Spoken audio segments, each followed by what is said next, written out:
Hi, my name is Pascal. Today we're going to talk about which kettlebell to get for your home gym. If you want to know more about the topic, then please follow the links in the description box below and also check out my 7,000 euro home gym tour here in my garage to get a complete impression of what you might want to get and what you might not want to get. In terms of kettlebells, you have several options. You have plastic kettlebells, you have cast iron kettlebells, you have plastic coated kettlebells, and there are also competition kettlebells. For most people, I personally would recommend to get a proper cast iron kettlebell. That is usually the cheapest you can get per pound, and it is also the most versatile and the one that will last you the longest. But let's get into the different options that you can get in a bit more detail. So the first one to go through would be plastic coated kettlebells, just like this one. So the core of them is iron and then you have a bit of a plastic coating around them. Usually you find these in a Tesco or Walmart or whatever kind of local store you might have. I think these are definitely the better option than the full plastic ones, because these are smaller for the same amount of weight and therefore easier to handle and to store, and they also last longer. Also, the other point that might be an advantage is it is less irritable with the plastic coating when you have it resting on your arm for snatches or for overhead presses or anything but a kettlebell swing. For a kettlebell swing, it doesn't really make a lot of difference whether they are plastic coated or not. They're cheap enough to get, and this is really the option that is available everywhere and that is good to use from my perspective. So don't think about it too hard and get one pair of these if you just want to get started out with the same weight. And the weight, you should get something that you can comfortably press overhead so that you really adjust the full range of all kettlebell motions that you probably want to do, especially when kettlebells are the only item you want to invest in for your home gym. So the next category of kettlebells are the fully plastic ones, like the ones that you see beside me here. These are usually the cheapest to get, but they're also the crappiest to get. So why am I saying that? Well, with the plastic, you don't really have the same amount of grip as with a plastic coated one. They will also not take any kind of chalk if you wanted to work with chalk. They are also easier to break and they balloon quite a bit when you go up in weight. So all of that doesn't really make them nice to handle.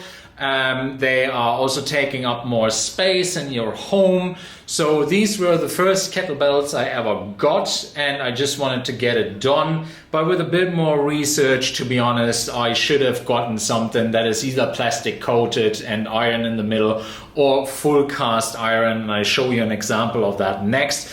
So really stay away from these ones if you can. Of course, if you don't want to make it too complicated and just, go to the local shop and pick them up and go and get going, this is good enough, right? Don't postpone your purchase for half a year and don't train and use the fact that you want to wait for the right cast iron kettlebell, as an excuse for procrastination. Then you're getting it a bit arseways.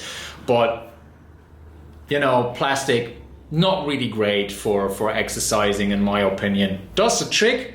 Ultimately, you want the weight, but as other kettlebells are not that much more expensive, chop these and get a proper cast iron one. Now, here we have one of my beautiful big balls of steel, which is 32 kg. I have another one from Rogue, so I got two of these. And I can honestly say the cast iron ones are the best ones that I have. And if you are starting out with your gym, again, with the weight, these are 32 kg. So I think for most people that is way too much to start with. you should be aiming for maybe 24 kg for males and 16 kg or 2 pood for females. And also just keep in mind that you really want to not just only be able to do kettlebell swings with these, but also to be able to press them overhead. So if you really want to spend a little bit of money on kettlebells, then get 2 kettlebells that you can do overhead works and flies with, comfortably move around in each direction, and then get 1 of these heavy kettlebells for your kettlebell swings, because usually people outperform themselves on the kettlebell swings quite considerably compared to other stuff. Now, some things you might want to watch out for when you're buying a kettlebell. So if you buy a cast iron, they are a little more expensive than the plastic coated ones that I've shown before.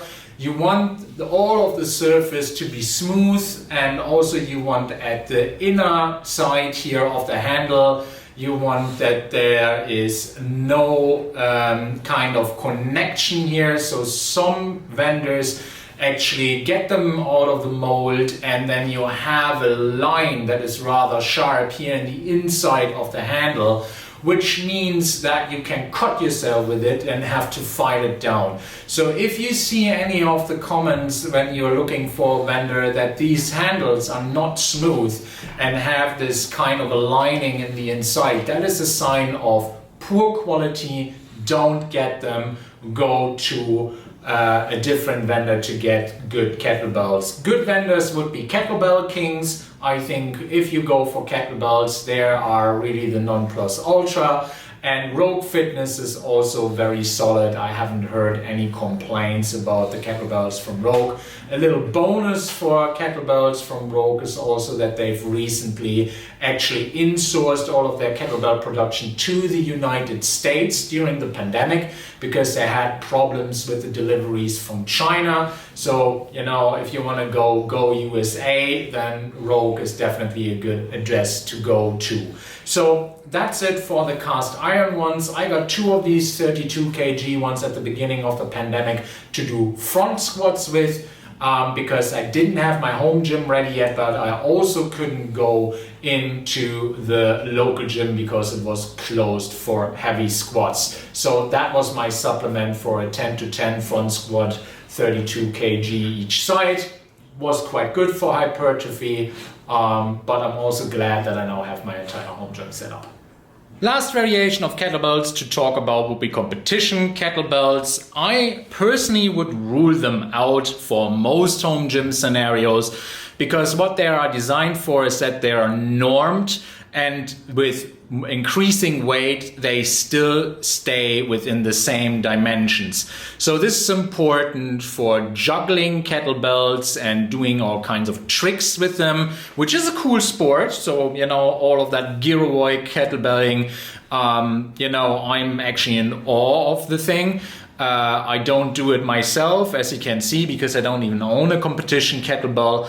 But is it really necessary for most home gyms? I don't think so, because most home gym users will use the kettlebells probably for sumo deadlifts, kettlebell swings, overhead presses, Turkish get-ups, and that's probably about it. And for that, you don't really need to invest into a normed competition kettlebell. If you want to go down the road of juggling kettlebells and doing all kinds of tricks with them, then definitely get used to the standard size as soon as possible when you're training out, because these cast iron kettlebells that I'm recommending do have the disadvantage that the bigger they get, the bigger the ball gets in the middle, and the more disproportionate they become in terms of comparison to the competition kettlebell norm. So if that is the road that you want to travel, then definitely get used to the standard size as soon as possible and get a competition kettlebell as soon as you can. Price-wise, the competition kettlebells are a bit more expensive than the other ones, because it takes a bit more time and effort to actually make them to standard and make them good quality. American Kettlebell USA is a very good address to get them, but again, it's a very specialized thing, so I think most people will be more than fine with a proper cast iron kettlebell from Rogue Fitness or from Kettlebell Kings. Thanks for watching. Please like, subscribe and tell your friends about my channel. Have a very nice day and I hope to see you soon. Bye bye.